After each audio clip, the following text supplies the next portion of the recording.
হাদিসটা একদম পুরস্কার নেওয়ার জন্য হলে হাদিসটা মনোযোগ দিয়ে শুনবেন। হাদিসটা আমি পরিপূর্ণ আপনাকে শুরু থেকে নিয়ে শেষ পর্যন্ত একদম বর্ণনা করছি। একদিন নবীজি লটারি করলেন। নবীর মোট স্ত্রী ছিল কয়জন কে বলতে পারে? 11 জন। বলেন কয়জন? যার বউ দুইটা সে বুঝে প্যারা কারে কয়। হ্যাঁ, আর বাংলাদেশের মেয়েরা সব সহ্য করতে পারে, স্বামী দুইটা বিয়ে করলে ওরে কিলাইয়া সোজা করে দিবে একেবারে। নবীর বউ ছিল 11টা। নবীজি ঘুরতে নিয়ে যেতেন, প্রত্যেক মাসে সবাইকে ঘুরতে নিয়ে যেতেন, বাট এটা ছিল লটারি সিস্টেম। লটারি আপনারা সবাই বোঝেন না, ওই নাম রাখা হয়, নাম তোলা হয়। তো নবীর 11 জন বইয়ের নাম রাখা হয়েছে, মানে যারা ছিল সবার নাম রাখা হয়েছে এবং নাম তোলা হয়েছে কে যাবে এবার ঘুরতে এই মাসে।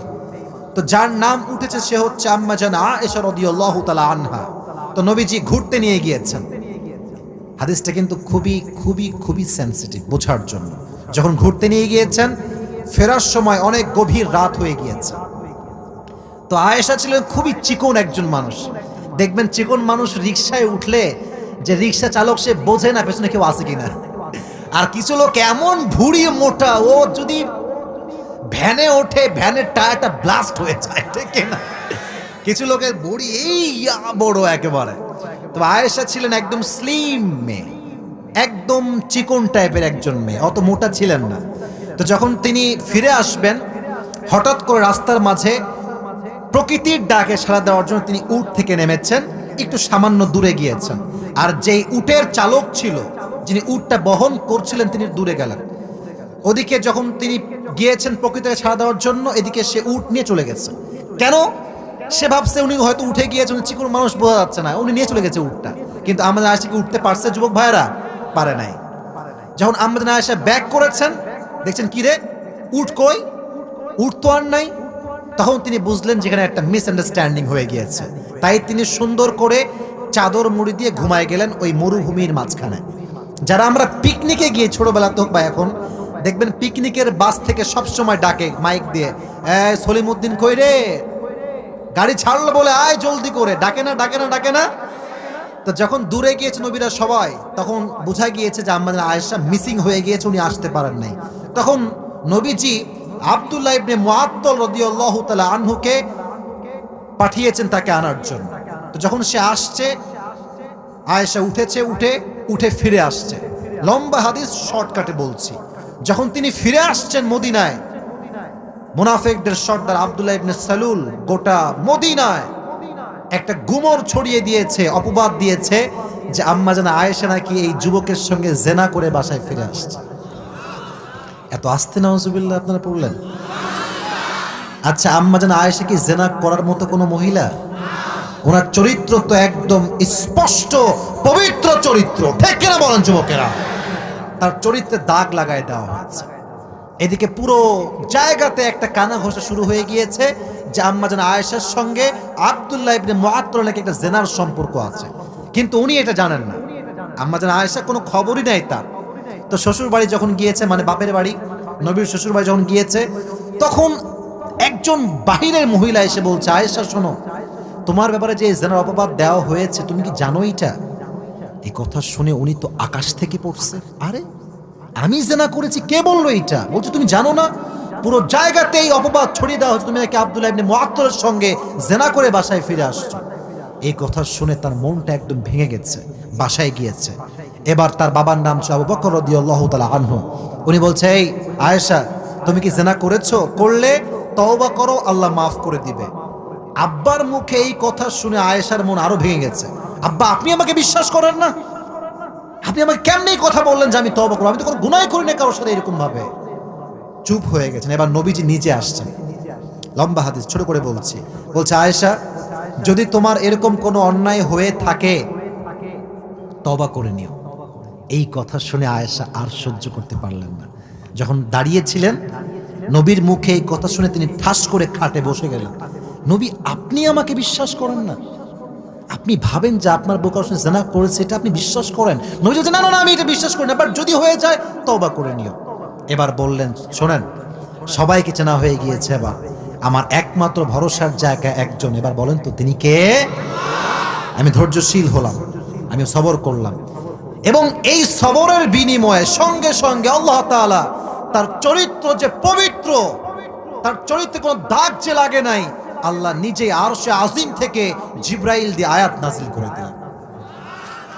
তার চরিত্র পবিত্র, কোনো দাগ লাগে না। ইন্নাল্লাযীনা জাউ বিল ইফকি উসবাতুম মিনকুম লা তাহসাবুহু শাররাল লাকুম বাল হুয়া খায়রুল লাকুম লিকুল্লি ইমরিইম মিনহুম মাকতাসাবা মিনাল ইথম ওয়াল্লাযী তাওয়াল্লা কিবরাহু মিনহুম লাহু আযাবুন আলীম। আল্লাহ বলছে, নবী, কাফেররা ষড়যন্ত্র করছে, মাথায় রাখবেন তাদের একটা চিন্তা আছে, আমার একটা চিন্তা আছে, বাট আমার চিন্তার উপরে কেউ কোনো কাজ করার সুযোগ পাবে না। ঠিক কিনা বলেন যুবক ভাইরা? অতএব যদি কেউ অপবাদ দেয় বেশি ব্যাখ্যা দিবেন না, আর মাথায় রাখবেন যখন মিথ্যা অপবাদ আসবে বন্ধুর পরিচয় আপনি পেয়ে যাবেন। কারণ খারাপ সময় হচ্ছে এমন একটা সময় যেটা মানুষের পরিচয়কে তুলে ধরে। কথা আস্তে বললেন যে, জোরে বলেন না, কথা ঠিক আছে না? খারাপ সময় আসলে বুঝবেন যে কে আসলে আই লাভ ইউ বলে ভালোবাসে। হ্যাঁ, দেখবেন যখন সময় খুব ভালো, আমি আমার জীবনে দেখেছি তো, তাই মাঝে মাঝে বলি, সময় ভালো হইলে খুব গদগদ, তোমারে ভালোবাসি, তুমি না আমাদের ছেলে। আর যখন দেখবা সময় খারাপ, পকেট ফাঁকা, দেখবা আই লাভ ইউ যারা বলতো না বলবা আই হেট ইউ। সময় ভালো হয়, খারাপ হয়, বাট যে খারাপ সময় পাশে থাকে সেই হচ্ছে আমাদের প্রকৃত পক্ষের বন্ধু। ঠিক কিনা বলেন? অতএব যত অপবাদ কেউ দিক না কেন, কোন রকম কোনো অভিযোগ করবেন না, ধৈর্য ধারণ করবেন, একজনের উপর আওয়াজ দিয়ে বলেন তিনি কে।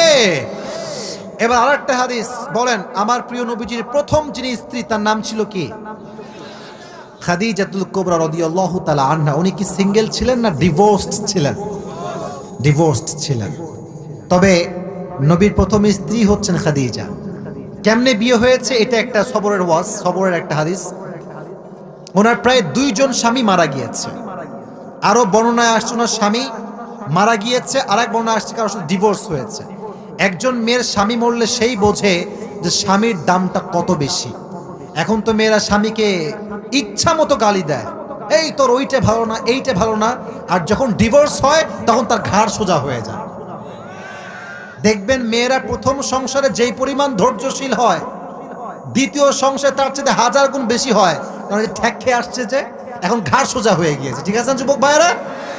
তো যখন 3 জন প্রায় মারা গেল স্বামী, তখন তিনি বললেন, আল্লাহ, আমি আর জীবনে বিয়েই করব না, যতক্ষণ পর্যন্ত তুমি আমাকে না দিচ্ছ আমার স্বামী, আমি বিয়ে করছি না। যুবকেরা, তোমাদের অনেককে শিক্ষা দিবে, যুবকেরা অনেক টেনশন, বিয়ে হয় না কেন, শীতকাল তো পার হয়ে গেল না। কথা ঠিক আছে না যুবকেরা? বলো বলো। শীতকালে আসলে বিয়েটা একটু বেশি হয় বাংলাদেশে। তো এই যে মিডিয়ার ভাইরা আছে যারা শীতকালে বিয়ে করবেন, ভাই আপনি ঈদের পরে পোস্ট করেন, এই শীতকালে পোস্ট করবেন না, এগুলো দিয়ে যুবকদের গা জ্বলে পড়ে ছারখার হয়ে যায়। ঠিক কিনা বল? তো এই হাদিসটা তোমাকে শেখাবে যে তুমি জীবন সঙ্গিনীর জন্য কতটা ওয়েট করতে হবে তোমাকে। উনি বলেন, আল্লাহ তুমি না দিলে আমি বিয়ে করবো না, বাদ দিলাম, সব বাদ। ব্যবসার কাজে মন দিলেন, ব্যবসা, কোটি কোটি টাকার ব্যবসা। একদিন তিনি রাতের ঘুমালেন, এই হাদিসটা একদম শেষ পর্যন্ত শুনবেন। ঘুমিয়ে আছেন রাতের বেলা, হঠাৎ করে স্বপ্ন দেখছেন যে আকাশে তারা, পুরো আকাশটা আলোকিত হয়ে আছে, বাট দুনিয়ার জমিনটা অন্ধকার। আকাশে তাকিয়েছেন, দেখছেন আকাশের তারা খাদিজার বুকের দিকে নেমে আসছে। যখন আকাশের থেকে তারা নেমে আসে, পুরো অন্ধকার দুনিয়াটা আলোকিত হয়ে গিয়েছে। সুবহানাল্লাহ, মন খুশি হয়ে পড়েন সুবহানাল্লাহ পড়েন। এবার আম্মাজান খাদিজা চিন্তায় পড়ে গেলেন যে স্বপ্নের ব্যাখ্যা কি হতে পারে। তার চাচার নাম ছিল আব্দুল্লাহ ইবনে, তার নাম ছিল ওয়ারাকা বিন নাফেল। বল, চাচা জান, আমি একটা স্বপ্ন দেখেছি। কি স্বপ্ন? রাতের অন্ধকারে, আলো নাই, অন্ধকার, হঠাৎ করে আকাশ থেকে তারা নেমে এসে পুরো দুনিয়াটা আলোকিত হয়ে গিয়েছে। মা তা'বিরু হাযাল হুলম, এই স্বপ্নের ব্যাখ্যা কি হবে আমাকে বলেন। তখন তিনি তাওরাত খুললেন, ইনজিল খুললেন, খুলে সব পড়ে বললেন, খাদিজা, মাশাআল্লাহ, গুড নিউজ, সুসংবাদ। কি সুসংবাদ? বলছে তোমার যিনি স্বামী হবেন এইবার, তিনি সাধারণ কোনো মানুষ নয়, আল্লাহ শেষ নবীকে তোমার স্বামী হিসেবে কবুল করেছে। এই কথা শুনে ওনার হৃদয়টা একদম প্রশান্তির ছোঁয়া। এই তো আমার ধৈর্য ফলাফল আমি পেতে যাচ্ছি, সময় তো ঘনিয়ে এসেছে। শুনেই তিনি বাসায় ফিরে গেলেন, আবার কাজ শুরু করলেন, ব্যবসার কাজ। কবে আসবে আমার সেই স্বপ্নের পুরুষ? অপেক্ষা শুরু। হঠাৎ একদিন নবীজি ব্যবসার কাজে খাদিজার বাসায় আসছেন আগমন নিয়ে। নবীর চেহারা এত সুন্দর ছিল, নবীজি তার ঘরে ঢোকার সঙ্গে সঙ্গে তার পুরো ঘরটা আলোকিত হয়ে গিয়েছে। সুবহানাল্লাহ বললে না সবাই? নবীর চেহারা দেখে খাদিজা বুঝে গিয়েছে এটাই মনে হয় আমার স্বামী, শেষ নবী, এই ব্যক্তিটাই মনে হয় হবে। তখন তিনি তাওরাত খুললেন, ইনজিল খুললেন, যে শেষ নবীর চেহারা কেমন হতে পারে। আচ্ছা, আমার কথা বুঝতে কোনো সমস্যা হচ্ছে না তো আপনাদের? কথা কি বোঝা যায়? যায় যায় যায় দেখলেন যে নবীজির চেহারা কেমন হবে, গায়ের রংটা হবে। এই যুবকেরা মনোযোগ দিয়ে শুনবেন, নবীর চেহারা কেমন। আজহারুল লাউন, নবীর চেহারার রং কালো নয়, সাদা নয়, আহামরি ফর্সাও নয়। নবীর চেহারার রংটা হচ্ছে লাবণ্যময়, সুন্দর। সুবহানাল্লাহ, একটু জোরে সোরে পড়েন আপনারা সবাই। আচ্ছা, আমার নবীর মতো সুন্দর কোন যুবক আল্লাহর আকাশের নিচে জমিনের উপর আর কেউ কি হতে পারে? চাঁদের চেয়ে সুন্দর তুমি, নবী আমার কামলিহি ওয়ালা। সুবহানাল্লাহ পড়েন সবাই। দো জাহানের বাদশাহ তুমি, প্যারা নবী সাল্লে আলা। দো জাহানের বাদশাহ তুমি, প্যারা নবী সাল্লে আলা। চাঁদের চেয়ে সুন্দর তুমি, নবী আমার কামলিহি ওয়ালা। সুবহানাল্লাহ পড়েন সবাই। এবার তিনি পড়লেন নবীজির হাইট কেমন হবে। লেখা আছে, he will be the medium of height, neither tall nor short, কানা রাবআতাম মিনাল কওম, লাইসা বিত-তাওয়িল ওয়ালা বিল-কাসির। নবীজি খুব বেশি তাল গাছের মতো লম্বা হবে না, আবার খুব বেশি বাটু হবে না। উনি হবেন মিডিয়াম অফ হাইট, মাঝারি গড়নের একজন মানুষ হবে। তো তিনি দূর থেকে দেখলেন, দূর থেকে তার হাইট কেমন দেখলেন, যা লেখা আছে হুবাহু তার হাইট মিলে গিয়েছে। এবার তিনি পড়লেন চুলের কাটিং কেমন হবে। লেখা আছে চুলের কাটিং হবে বিশাল বড় লম্বা চুল। নবীজির চুল কিন্তু প্রায় সময় বাবরি কাটিং থাকতো। বাবরি কাটিং বোঝেন? বোঝেন না আপনার সবাই? এই যে পেছনের দিকে লম্বা চুল। আর নবীজির, আচ্ছা আপনার সবাই কাজী নজরুল ইসলামের নাম শুনছেন? আমাদের জাতীয় কবি, মুরব্বীরা হয়তো খুব ভালো চিনবেন, আমরাও চিনি, না চিনা না, বাট ছবি দেখবেন ফেসবুকে, দেখবেন ওর চুলের মাঝখানে একটা কি আছে, স্মৃতি আছে। নবীর চুলের মাঝখানে, হুজুর ভালো বুঝবে, কানা ইউফাররিকু বাইনা শারি, হাদিস থেকে বলছি, নবীর এই চুলের মাঝখানে একটা লম্বা স্মৃতি ছিল। এবং নবীজি আতর দিতেন, যেখানে তিনি সেজদা করতেন পুরো মসজিদটা নবীর আতরের ঘ্রাণে আমোদ হয়ে যেত। সুবহানাল্লাহ পড়েন সবাই। খাদিজা কনফার্ম হয়ে গেলেন যে এই লোকটাই হবে আমার স্বামী। কিন্তু প্রস্তাব দিবে কেমনে? ভাইরে, সাওয়াল পাওয়াল মেয়ে দেখলে প্রস্তাব দিতে পারে, বাট মাইয়া সাওয়াল দেখলে প্রস্তাব দিতে পারে না। কারণ ছেলের ব্যাপার মেয়ের ব্যাপার একদম আলাদা। আমার ছেলেরা যারা আছে, আমরা একটু বেহায়া টাইপের হই, লজ্জা শরম খুবই কম আমাদের, বাট মেয়েদের লজ্জা একটু বেশি হয়, ঠিক কিনা বলেন যুবকেরা? তো উনি বিয়ের প্রস্তাব দিবে কেমনে, আমি হাদিস থেকে একটু প্রেসাইজলি বলছি। এবার তিনি ভাবলেন যে আমি তো যাওয়া যাবে না, লোক পাঠাই। তার দাসীর নাম ছিল নাফিসা। যুবকেরা বলো, নাম ছিল কি? নাফিসা। বলছে এদিকে আসো। প্রথমে খাওয়াইছে, ইচ্ছা মতো খাওয়াইছে, টাকা দিয়েছে, মানে পাম্পট্টি যারা কয়। তো বলছে নেন, হাদিয়া দিলাম আপনাকে, শোনেন একটা আবদার করবো, রাখবেন তো? নাফিসা একটু বয়স বেশি, সিনিয়র। বলছে আপনি এই যে যুবকটা গেল না, ওর বাসায় যাবেন, গিয়ে তাকে প্রস্তাব দিবেন যে আমি খাদিজা, এই আরবের সবচেয়ে ধনী নারী, আমি তাকে আমার স্বামী হিসেবে গ্রহণ করতে চাইছি। তো নাফিসা বলছে ও আচ্ছা আচ্ছা, এই জন্য এত হাদিয়া, হ্যাঁ, তা আগে বললেই তো পারতেন। তো এবার তিনি গিয়েছেন নবীর কাছে, নক করেছেন দরজায়, কে আছে ভেতরে? নবীজি গেট খুলেছেন। গেট খুলে বলছে, সালাম দিয়েছে, কথাবার্তা হয়েছে। কেমন আছেন আপনি? বলছে ভালো আছে আলহামদুলিল্লাহ। আপনি ভালো আছেন? কথার ফাঁকেই নাফিসা বলছে আচ্ছা একটা কথা বলবো, মাইন্ড করবেন না তো? নবীজিকে বলছে, আমি আপনাদেরকে বলি না, নবীজিকে। এই নাফিসা বলছে মাইন্ড করবেন না তো? নবীজি বলছে কি বলবে রে ভাই, এরকম মাইন্ড করার কথা বলতেছে। বলছে বলেন না, সমস্যা কি, আমি আছি আপনার সঙ্গে। তো বলছে যে আচ্ছা আপনি বিয়ে করেন না কেন? বয়স তো ভালোই, 25 ইয়ার্স ওল্ড, মাশাআল্লাহ, সবই তো ঠিকঠাক, বিয়ে করেন না কেন? তো নবী যে জবাবটা দিয়েছে আমাদের জবাব, যেটা আমরা দেই, নবী বলছে টাকা পয়সা নাই। টাকা পয়সা নাই যুবকেরা, এটা বড় একটা ফ্যাক্ট। যখন বিয়ের সময় আসবে খুব বুঝবা, মেয়ের বাপ কখনো তোমার নামাজ সম্পর্কে জিজ্ঞেস করবে না, দাড়ি নিয়ে জিজ্ঞেস করবে না। মেয়ের বাপের প্রথম প্রশ্ন, বাবা তুই মাসে কয় টাকা ইনকাম করো? বুঝবা, বিয়ের সময় আসলে বুঝবা। আর একটা কথা বলে ফেলি, রাগটা করলে কিন্তু বলবো না। রাগটা করছেন নাকি আপনারা? আর যখন বিয়ের জন্য মেয়ে দেখতে যাবা, মেয়ে কিন্তু দেখলে মনে হবে ইয়ার ইয়ে তো अभी के अभी जन्नत से भाग कर आई है यार।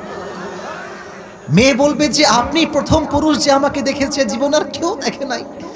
এই যে মেয়ে কথা বলবে বুঝবা যে দাল মে কুছ কালা হ্যায়। পরে খবর নিয়ে দেখবা তুমি প্রথম, তুমি প্রথম। বুঝলে বুঝ পাতা, না বুঝলে বুঝে শুনে কাজ করবা। তো নবীজি বলছে টাকা পয়সা খুব কম, টাকা পয়সা নেই, আমি কি করবো আপনি বলেন। তো বলছে ও টাকা পয়সা money fact, it's not a big fact man. তোমার কাছে আমি এমন একজন নারীর সন্ধান দিব যাকে তুমি বিয়ে করবে, মোহর লাগবে না, বিয়ে করবে বাড়ি লাগবে না, বিয়ে করবে খাবার দিতে হবে না, বিয়ে করবে পোশাক দিতে হবে না, বিয়ে করবে কোনো দায়িত্ব তোমার নেওয়া লাগবে না। তুমি কি রাজি আছো? বলছে আরে আগে মাইয়ার নাম কোন, কে মেয়েটা? তো বলছে ইসমুহা খাদিজা। সুবহানাল্লাহ পড়ো সবাই। তার নাম হচ্ছে খাদিজা। নবীজির অবাক করার বিষয় জানি কি হাদিসে আসছে, নবীজি প্রথম থেকেই খাদিজাকে মন থেকেই পছন্দ করে। সুবহানাল্লাহ কয় না দিনাজপুর লোকজনেরা। কিন্তু নবীজও ভাবছে কি রে, আমার ইনকাম 10,000 টাকা, তার ইনকাম 10 কোটি টাকা, আমি কেমনে প্রস্তাব দেই? কিন্তু আল্লাহ বলছে তুমি না দিলে কি হবে, আমি আল্লাহ তোমার জন্য ডিসিশন নিয়ে রেখেছি খাদিজাকে। সুবহানাল্লাহ পড়া সবাই। তো এবার নবীজি লজ্জা পেয়ে বলছে ঠিক আছে, আমি রাজি আছি, বাট আমার আত্মীয় আছে তো, আবু তালেব আমার চাচা আছে, উনি আসবে, তারপরে বিয়ের ডিল হবে। তো বলছে ঠিক আছে তাই হলো, তুমি আবু তালেবকে নিয়ে কালকে আসবা। বাসায় এসেছে, কথাবার্তা হয়েছে, বিয়ের সব কিছু ডান। বিয়ের মোহর কি দেওয়া যায়? আবু তালেব বলছে আমরা তো খুব গরিব মানুষ, বেশি কিছু নাই, বাট তোমাকে আমরা 20টা উট মোহর হিসেবে দিলাম।